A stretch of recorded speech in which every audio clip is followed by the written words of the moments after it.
Hai nakama, balik lagi nih sama Mimin. Yuk kita bahas 6 fakta Bara-Bara no Mi One Piece, buah kuat yang dimakan bagi.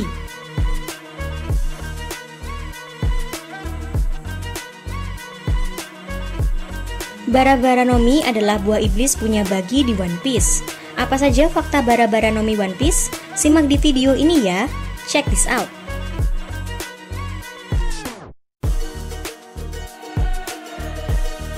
Yang pertama, di masa lalu ditemukan oleh kelompok bajak laut Roger. Di bab 19 dulu, kita melihat kilas balik Buggy dan Shanks. Shanks mengatakan ke Buggy kalau kelompok mereka menemukan buah iblis dan kapten mengizinkan siapapun untuk memakannya. Kemudian terungkap kalau Buggy dan Shanks sebenarnya adalah anggota kelompok bajak laut Roger. Bahkan sebenarnya ada Rayleigh dan Chopper Gaban dalam kilas balik di bab 19 ini. Jadi kapten yang Shanks bilang mengizinkan siapapun untuk memakan buah itu adalah Roger.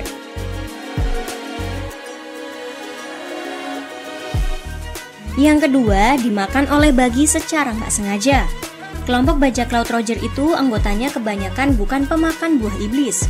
Kapten mereka pun dikonfirmasi bukan pemakan buah iblis nakama. Bahkan Buggy pun sebenarnya nggak ingin memakan Bara-Bara no Mi. Buggy ingin menjual buah itu karena harganya 100 juta belly. Tapi sebelum Buggy sempat menjalankan rencananya, Shanks tiba-tiba mengejutkannya membuat dia memasukkan buah itu ke mulutnya. Ketika buah itu sudah masuk ke mulutnya, Shanks muncul lagi mengejutkan Buggy, dan Buggy menelan buah itu. Buggy yang dikenal sebagai perenang hebat pun kehilangan kemampuan berenangnya.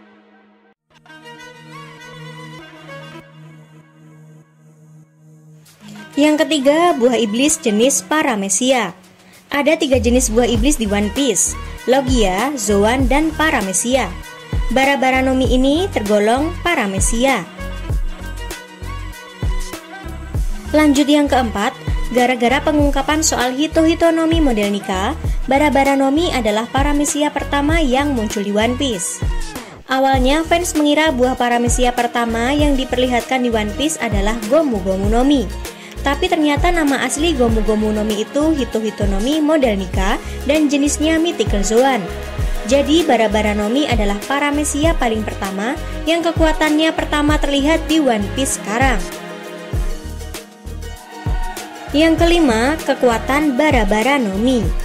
Bara-Bara no Mi memungkinkan Buggy selaku pemilik kekuatannya untuk membagi-bagi tubuhnya menjadi banyak bagian dan mengendalikan tubuh-tubuhnya itu sesukanya. Dengan kemampuan ini, Buggy juga benar-benar kebal terhadap serangan tebasan. Bahkan Yoru, pedang Mihawk, pun nggak bisa menebas Buggy nakama.